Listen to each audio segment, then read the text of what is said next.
안녕하세요. 유네스코 한국위원회 김은영입니다.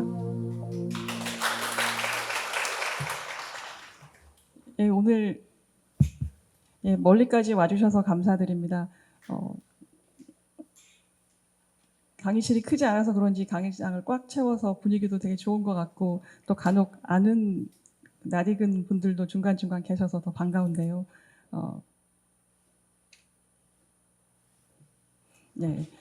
계속 이 워크숍 자체가 국제보호지역 관리자 역량 강화 워크숍인데다가 국제보호지역 얘기를 지금 계속 하고 있어서 많이 다 알고 있는 내용인데 또 듣게 되는 경우도 있을 것 같지만 잘 아시는 분들은 복습하는 차원에서 또 잘 모르시는 분들은 또 새로 이해를 높이는 시간이 되기를 바랍니다.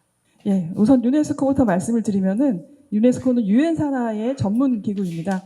유네스코의 전체 이름은 국제연합 교육과학문화기구인데요.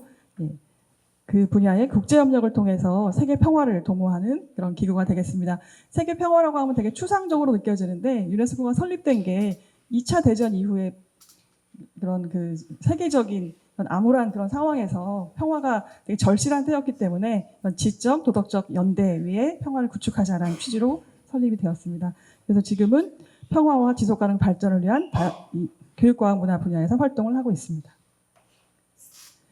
그 평화 중에서 평화하면 전쟁이 없는 것만 평화라고 생각할 수도 있는데 자연과 인간의 공존, 그것도 평화 중에 하나가 되겠습니다. 그동안 또 우리는 발전을 위해서 많이 달려와서 환경도 많이 훼손하고 했는데 자연과 인간이 함께하는 그런 평화도 생각할 수 있겠고요. 그리고 또 우리나라도 도나 이런 경계가 산이나 강으로 이루어진 경우가 많은데 국가 간의 경계도 그런 경우가 많습니다. 그래서 생물 다양성 보존이라든가 이런 데는 국가 간 협력이 필요한 곳들도 있어서 유네스코가 국제기구로서 그런 활동도 하고 있습니다. 지속가능 발전 목표는 많이 보셨을 텐데 아까 앞에서도 말씀하셨는데 이 국제보호지역이 지속가능 발전 목표 달성에도 기여를 한다. 특히 여기 13번 기후 관련된 거, 15번 육상생태계, 14번 해양생태계 이런 보호와 지속가능한 이용에도 국제보호지역이 역할을 하고 있다라고 말할 수 있겠습니다. 15번 생물다양성 관련이고요. 생물다양성은 잠깐 언급하자면은 생물다양성이 무엇인가 이 말을 잘 안 들어보신 분들은 어렵게 생각할 수도 있는데 유전자, 종, 생태계 모든 생물에 관한 모든 다양성을 포함하고 있는 것이고 생물 다양성은 다양하다는 것 자체가 그 자체만으로도 의미가 있는 것 같습니다. 획일화되면은 외부의 위험이 닥쳤을 때 해결하기 어렵지만 다양하면은 회복력도 빠르고 위기에 대응할 수 있고 유연성을 발휘할 수 있는 것 같습니다. 그리고 또 생물 다양성 얘기할 때는 생태계 서비스를 얘기하는데 뭔가 숫자로 제시해야 납득하는 그런 경향이 있기 때문에 생물 다양성의 경우에는 기후와 홍수 조절 기능도 있고 음식이라든가 땔감 그리고 그런 의복 재료 요즘에 합성섬유 많이 이용하지만 그리고 의약품의 원료로도 많이 활용되고 있다는 거 다 아실 겁니다. 그런 다양한 제공 기능이 있고 그리고 또 우리가 휴식을 취할 때 여행할 때 자연 속으로 가잖아요. 이런 심리적인 거 휴양의 기능 여러 가지가 있겠고 또 생태 모방은 아주 흥미로운 건데 찍찍이라고 하는 벨크로 이것도 독고마리 열매에서 숲속에 들어가다 나오면은 열매가 옷에 붙어 있는 걸 보고 이런 걸 만들 수 있겠구나라고 해서 생태 모방이라고 하는데 그런 자연에서 우리가 많은 혜택을 얻고 있다고 말할 수 있겠습니다.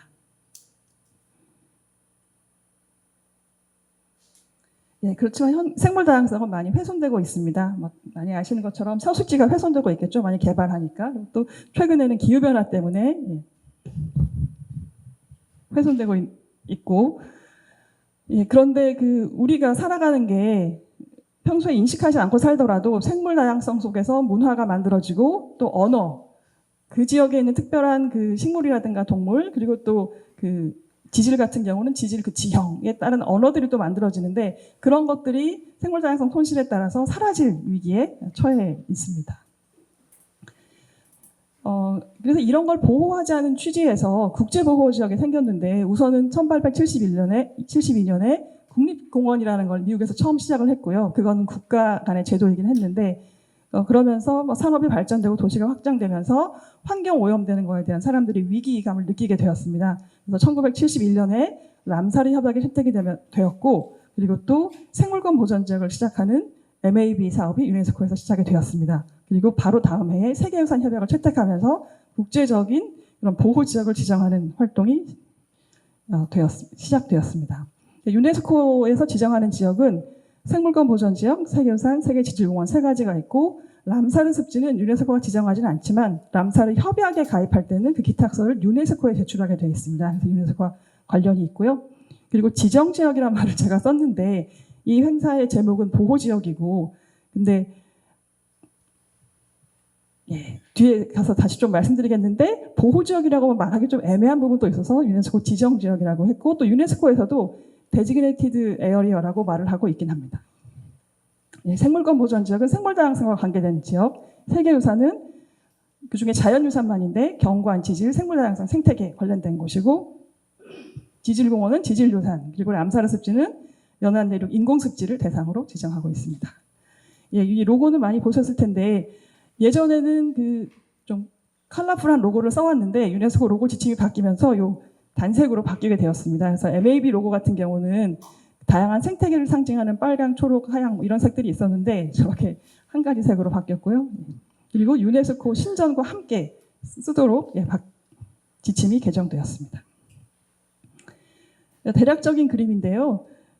아까도 저희 총장님도 말씀하셨는데 사람들이 유네스코 하면 떠오르는 게 세계유산 내지는 문화유산인데, 이 빙산을 놓고 보면은 세계유산 숫자는, 그러니까 자연유산만 말씀드리는 건데 저렇게 많지는 않고 훨씬 더 많은 생물권 보전 지역이 있고, 그다음 지질공원이 있습니다. 지질공원이 적은 이유는, 이거는 몇 년 전 자료에서 지질공원이 더 늘어나긴 했는데 지질공원은 시작한 지 얼마 되지 않아서 숫자가 작을 뿐이고, 생물권 보전 지역이 훨씬 많고, 세계유산은 근데 그렇지만 눈에 많이 보이는 게 세계유산이어서 이렇게 표현해서 이해를 돕는 그림입니다. 생물권 보전 지역부터 말씀드리면, 생물권 보전 지역은 자연과 인간의 공존을 추구하는 제도인데, 여기서 핵심은 보호만 하는 게 아니라 사람과 함께 살아가자. 보호지역에서 규제만 하는 게 아니라 보호할 곳뿐만 아니라 사람이 살아가는 곳도 포함하자라는 게 생물권 보전 지역이 가진 독특한 개념이 되겠습니다. 그래서 보전에 필요한 곳들에다가 더해서 지역 차원에서 지속가능 발전 접근을 추구하는 그런 제도가 되겠고요. 기능도 세 가지를 말하고 있습니다. 보전만 얘기하는 게 아니라 경제사회적 발전, 그리고 이런 것들을 함께 지원하는 세 가지 기능을 해야 된다. 그렇게 하기 위해서는 용도구역을 갖춰야 되는데요. 핵심 완충 협력구역을 갖추도록 얘기하고 있습니다. 이 협력구역이라는 것은 생물권 보전지역 고유의 특징이라고 할 수 있는데요. 다른 지역에서는 협력구역이 따로 없고 보호하는 지역 중심으로 지정하고 있습니다. 그래서 생물권 보전지역에는 수많은 사람들이 살고 있습니다. 예전에는 보호지역에 사람이 살지 않았고 보호만 해야 되는 곳이었는데, 제주도가 전역이 생물권 보전지역인 것에서 알 수 있듯이 생물권 보전지역에 사람이 살고 있고, 심지어 생물권 보전지역 신청서를 낼 때 사람이 살고 있지 않으면 그게 생물권 보전지역 취지에 맞지 않아서 오히려 사람이 사는 곳을 포함하도록 얘기하고 있습니다. 그리고 생물권 보전 지역에서 문화 다양성 얘기도 많이 하는데, 예전부터 보호해왔던 보호지역 제도가 있기 전부터 신령한 숲으로 해서 보호해왔던 그런 문화적인 측면도 얘기하고 있고요. 우리나라에는 10곳이 지정되어 있습니다. 저기 창녕이 아직 포함이 안 되어 있는데 북쪽에 좀 많이 있고 서남해안 쪽에 많이 분포되어 있는 걸 알 수 있겠습니다. 제일 처음에 지정된 설악산 82년, 정말 옛날에 지정되었습니다. 그래서 이때 지정할 때는 생물권 보전지역이 그 세 가지 용도구역 갖춰야 된다고 말씀드렸는데, 설악산을 지정할 때는 아직까지도 사람들은 그런 거에 대한 개념이 별로 없었기 때문에 거의 국립공원 중심으로 핵심 구역이 대부분으로 지정을 했다가 나중에 유네스코 지침에 따라서 협력구역을 확장했습니다. 제주도가 그 후로 20년 후에 지정이 되었고, 그때는 아주 모범적으로 아까 제가 앞에서 보여드린 핵심 완충 협력구역 그거 똑같이 이렇게 신청을 해서 지정을 했지만, 문제는 협력구역에 사람이 사는 것을 포함하지는 않았었습니다. 왜냐하면 사람들이 그때만 해도 반대를 많이 했기 때문에. 신안다도에는 처음으로 지자체에서 우리가 하고 싶다라고 생물권 보전지역이 어떤 곳이냐, 그리고 문의가 와서 지정한 것이고요. 광릉숲은 광릉수목원, 국립수목원에서 여기 생물 다양성의 그런 가치를 세계적으로 알리고 싶어서 신청을 시작했었고, 그다음 고창은 군 전체를 지정한 첫 사례입니다. 군 전체를 지정하면 좋은 점은 그 군의 그런 여러 가지 도시계획이나 관리계획을 수립할 때 군 차원에서 함께 접근할 수 있기 때문에 좋은 점이 있고요. 그 이후에 순천, 그리고 그 DMZ 신청을 하다가 저희가 신청을 못했는데 강원 생태평화, 연천 임지강 나눠서 각각 신청을 했고요. 완도, 창녕, 이번 얼마 전에 지정이 됐습니다. 예전에는 생물관 보존지역이 뭔지 잘 모르겠다, 약간 추상적인 것 같고 너무 이상적인 개념인 것 같아서 잘 모르겠다라고 해서 저희가 외국 사례를 그때는 많이 했습니다. 지금은 국내에서도 우수 사례들이 많아졌지만, 그래서 얘기했던 게 오스트리아에 있는 사례인데, 알프스의 산골에 있는 그 낙후한 곳인데, 이 동네 사람들이 너무 낙후해서 어떻게 하면 우리 동네를 발전시킬 수 있을까 하다가 독일에 보니까 생물관 보전지역이라는 걸 하는데 괜찮다고 하더라 해서 마을 주민들이 독일에 견학을 가서 거기서 하는 걸 보고 나서 우리도 할 수 있겠다, 해보자 라고 해서 주도적으로 준비를 해서 지정한 곳이고요. 2000년에 지정을 했습니다. 그래서 주민들이 참여해서 로고를 저 모양으로 만들었고, 그리고 그 관광 프로그램, 교육 프로그램, 그리고 또 유기농하고 재생가능에너지 확산, 또 지역 특산품 발굴, 그러니까 생물관 보존지역 기술공원 이런 데서는 특산품 얘기 많이 하는데, 치즈를 만들면서 전통 방식으로 만들고 단순한 치즈가 아니라 특별한 치즈다라고 그 안에 스토리를 만들어서 사람들에게 관심을 갖게 하고 또 구입하게 하는 활동을 했고요.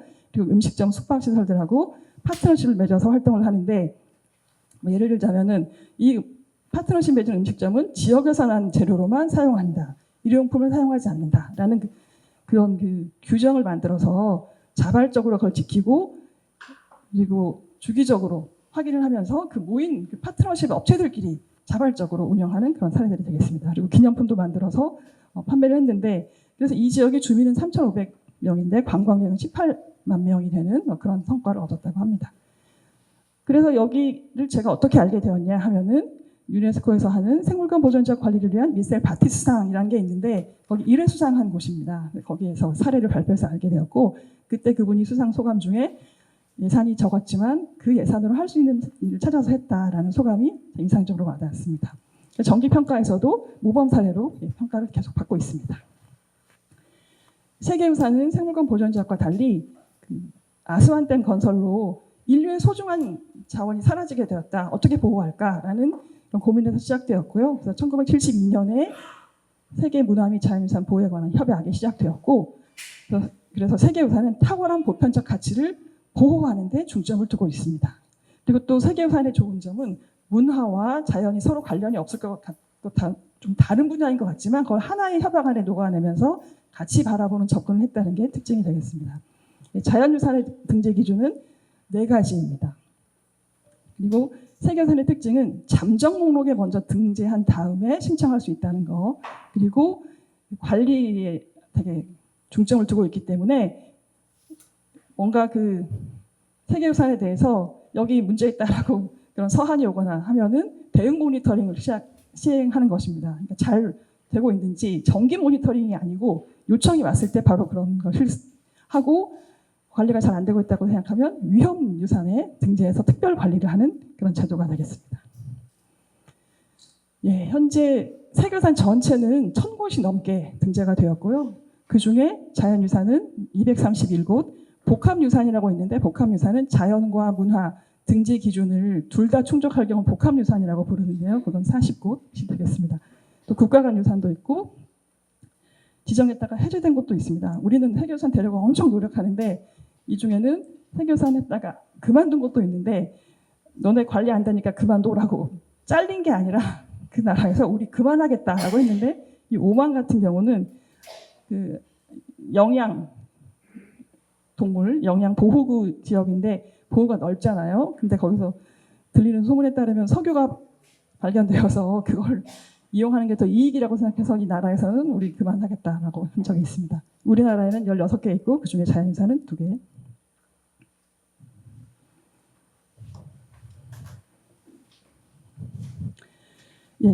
그리고 세계지질공원이 등장했습니다.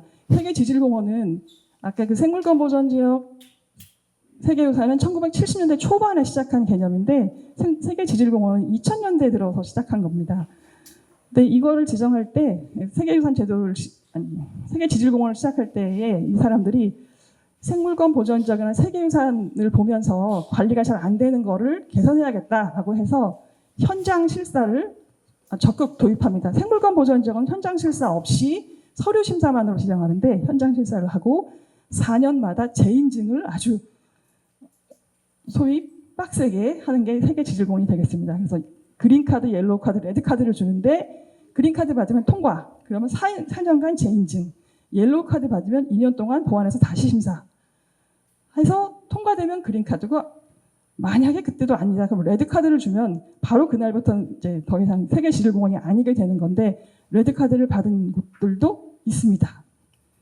그래서 세계 지질공원 하시는 분들은 엄청 긴장하면서 준비하시는 걸 보게 되는데, 그리고 이거를 위해서 아주 촘촘한 자체 평가표가 있습니다. 이러이러한 항목들을 충족해라라는 게 있고요. 그리고 또 세계 지질공원과 관련돼서 좀 특이한 점은 우리는 국가 지질공원을 갖고 있습니다.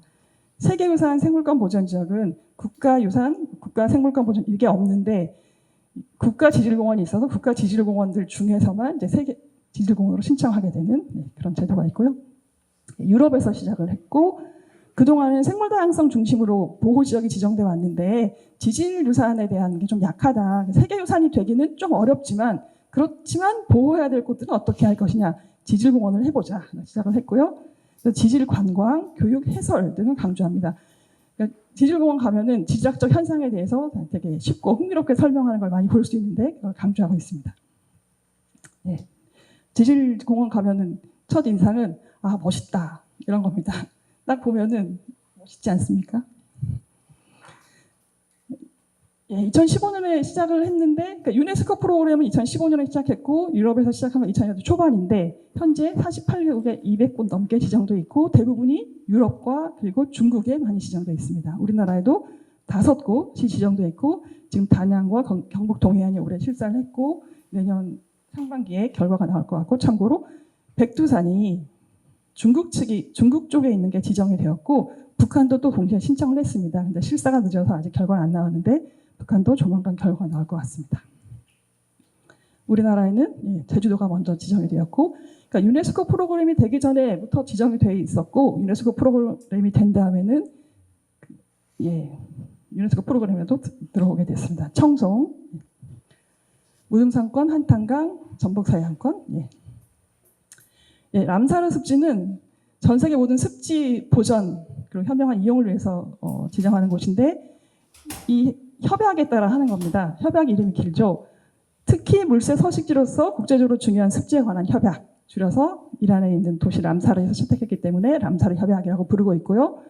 2월 2일이 협약 채택한 날인데 습지의 날로 지정해서 하고 있습니다.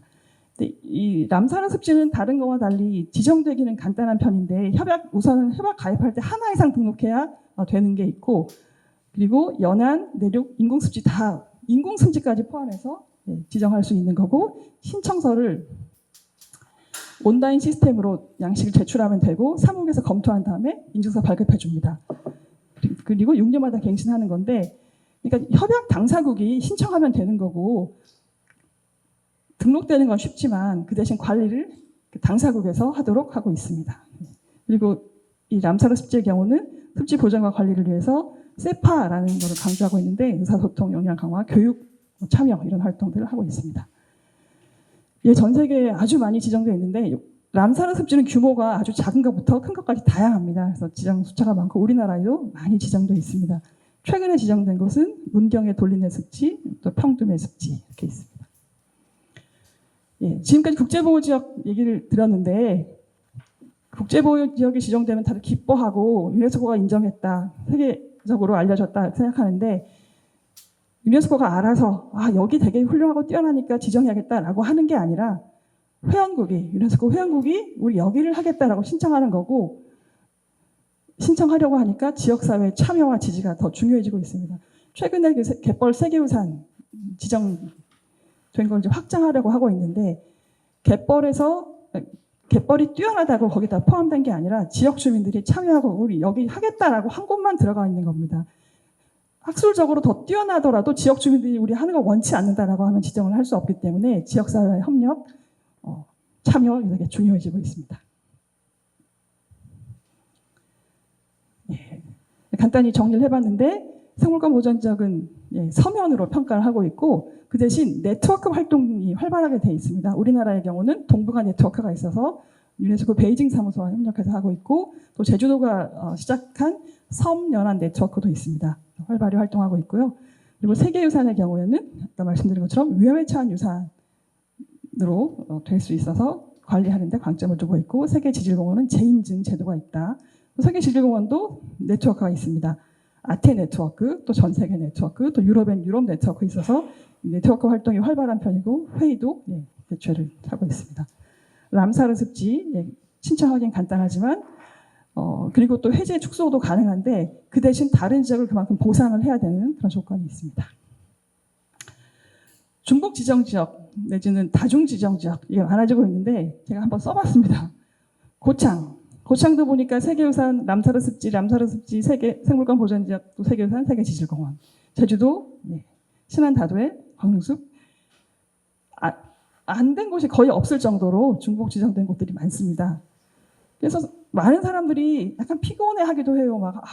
지금도 여러 가지 말씀드리니까 헷갈리기도 하는데 그리고 내가 있는 곳이 생물권 보전 지역인지 세계 유산인지 제주도가 전부라고 하는데 지금 우리가 있는 여기는 뭘까요? 생물권 보전 지역이긴 하겠죠. 생물권 보전 지역 중에 핵심 구역일까요? 협력구역일까요? 완충구역? 알 수가 없어요.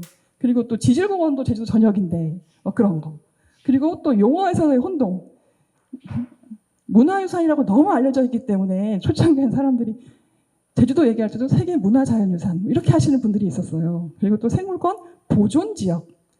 보존지역이라고 하니까 뭐가 이상한지 모르시는 분도 있을 수 있을 것 같은데 생물권 보전지역인데 이렇게 용어에 혼동하시는 분도 있고 그렇지만 이렇게 중복지정지역이 늘어나는 거는 우리 갖고 있는 자연의 가치를 한 가지 측면만이 아니라 여러 측면에서 보면서 그 가치를 확인해 주는 거다라고 말할 수 있고 우리가 갖고 있는 자원에 대해서 다양하게 접근 가능할 수 있다. 보존하는 것도 그렇고 그 자연을 해석하고 또 설명하고 활용하는 데 있어서도 다양하게 접근 가능하면서 나아가서 우리 자연과 지구 전체에 대한 이해도 높일 수 있는 계기라고 생각이 됩니다. 그래서 갖고 있는 지역의 특징에 맞게 신청하고 보존하고 관리를 해야 되겠다는 생각이 듭니다.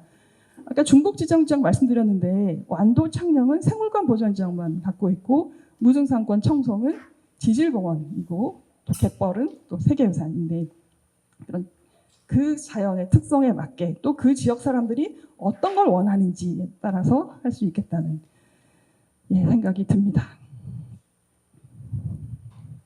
유네스코 지정지역 내지는 국제보호지역으로 되면은 세계적인 홍보가 가능하다는 점이 있습니다. 제주도의 경우에도 세계지질공원이 된 다음에 지질공원 총회 가면은 다른 나라, 일본이라든가 이런 찾아와서 우리랑 같이 협력하자, 자매결합 맺자 이런 요청들이 있었는데 많이 알려지는 거. 그러면서 지역 주민들이 우리가 살고 있는 동네에 대한 자긍심이 생긴다는 거. 저게 정체성이 또 형성되는 거. 청송의 경우에도 예전에는 교도소로 알고 있었는데 이제 세계지질공원이 되면서 죄송합니다. 그게 정체성에 긍정적인 영향을 미친다는 거. 그리고 근데 저는 지금은 우리도 많이 인식도 달라지고 했는데 처음에는 이게 우리에게 맞는 제도인가 특히 생물권 보전지역 할 때 그런 고민이 좀 많았었습니다. 환경 보전하고 지역사회 발전 얘기할 때 주민들이 여전히 반대하고 제주도가 생물권 보전지역 2002년에 될 때만 하더라도 이거 지정하면 유네스코도 돈 주냐 이런 얘기를 하면서 그런 인식을 갖고 있었고 또 주민 참여라는 게 지금은 또 많이 활발해지지만 예전만 하더라도 되게 위에서 결정하고 하향식이었기 때문에 우리나라에서 과연 자발적으로 가능한가 이런 고민들을 한 적도 있었습니다. 그래서 이 96년에 설악산이 지금 세계유산은 아닌데 그때 세계유산 신청해서 실사한 적이 있습니다. 주민들이 반대 현수막 걸고 실사까지 왔는데 그런 경험이 있었고 아까 말씀드린 것처럼 제주도 신청 준비할 때도 그런 담당자들의 인식 우리 왜 해야 되냐 재정 지원 되냐 이런 거 그리고 또 신안다도에 신청했을 때 지역 주민들이 유네스코에 서한 보냈어요. 우린 반대한다. 그래서 유네스코에서 연락이 와서 이거 잘 처리해라라고 해서 그 지역은 빼고 다시 신청서를 올리는 그런 일이 있었는데요. 그런데 점점 이제 바뀌어서 고창군이 전 지역으로 되고 신안다도의 경우에도 그 지역 주민을 포함해서 우리도 하고 싶다라고 해서 신안군도 전체로 확장이 됐습니다. 그 이후에 그런 변화가 있었습니다. 그래서 제가 강조하고 싶은 거는 주민과 함께 해야 되겠다라는 거. 예, 지금 그 제주도 뭐 다 확대한 그런 사례들을 볼 수 있겠고, 또 예산 내에서 할 수 있는 일을 먼저 해야 되겠다. 또 중복지정 지역인 경우는 서로 경쟁하고 예산 확보를 위해서 막 그렇게 할 게 아니라 공동으로 홍보자로 같이 내고, 그리고 또 안내판 같은 데도 하나의 안내판에 로고 같이 넣고 같이 설명하면 되게 거기 오시는 분들이 통합적으로 그 지역을 바라볼 수 있게 돼서 좋을 것 같습니다. 예, 그리고 관리부서의 경우에 아까 뭐 고창도 말씀해 주셨는데 연천의 경우 또 제주도의 경우 하나의 부서에서 접근하는 게 아주 괜찮은 것 같고, 근데 또 그 하나의 부서에 넣었지만 또 개라고 할까요? 이렇게 나눠서 있어서 하기도 하는데 우선은 하나의 부서로 시작했다는 게 의미가 크다고 생각됩니다. 그리고 그 지역 주민들의 인식이 정말 중요한데, 제가 여기 제주도에 우리 이번에 현장 방문 때는 가지 않지만 저쪽 서쪽에 있는 고산에 있는 주민께서 그런 말씀하셨습니다. 그 수월봉 그 화산재 응회환인가요? 거기를 그 지역 주민들은 그렇게 훌륭한 데인 줄 잘 모르고 그냥 동네에 있는 그냥 오름, 수월봉이잖아요. 그냥 오름이라고만 생각하고 알고 있었는데 세계 지질공원이 되면서 와, 우리 동네에 있는 이곳이 화산화 교과서에 실릴 만큼 그렇게 뛰어난 곳이구나라는 걸 알게 되면서 너무 자랑스럽고, 그래서 거기를 보존하고 또 방문하는 사람들에게 해설하고 이런 걸 되게 자발적으로 하면서 주민들이 그런 인식이 변하는 걸 보고 또 그런 그 소감을 말씀하시는 걸 보면서 아, 이 지정 지역이 또 이런 영향을 주는구나라는 생각을 했습니다. 예. 그리고 그 특히 생물권 보전 지역은 협력구역이 많기 때문에 모든 지역이 다 활동을 하기는 어려울 것 같아요. 제주도의 경우도 제주시 도심 지역에서는 생물권 보전 지역이라는 개념을 적용하기 쉽지 않을 텐데 특화 마을들을 이렇게 발굴하고 활동하는 것도 좋을 것 같습니다. 지금 우리가 여기 와 있는 곳도 서늘리인데 서늘리 동백동산이라든가 이런 활동들, 특정 그런 활동들을 개발하는 거 얘기할 수 있겠습니다. 예, 마지막입니다. 우리 공동의 미래를 얘기하고 있는데 생물권 보전 지역, 세계유산, 세계지질공원, 또 람사르 습지 이런 지역들이 이런 접근을 하는 데 있어서 좋은 수단이다. 그러니까 그 안에 있는 생물 다양성, 뭐 지질 유산 이런 걸 보호하는 데서 그치는 게 아니라 이런 접근을 하기 위한 그런 시도를 하는 그런 기반이 되고 있다는 말씀을 드립니다. 그래서 지속가능 발전의 학습장이라고 말을 하고 있는데 그런 활동에 이제 국제보호지역 글로벌 연구훈련센터와 앞으로 활동을 계속 함께 하시기를 바랍니다. 감사합니다.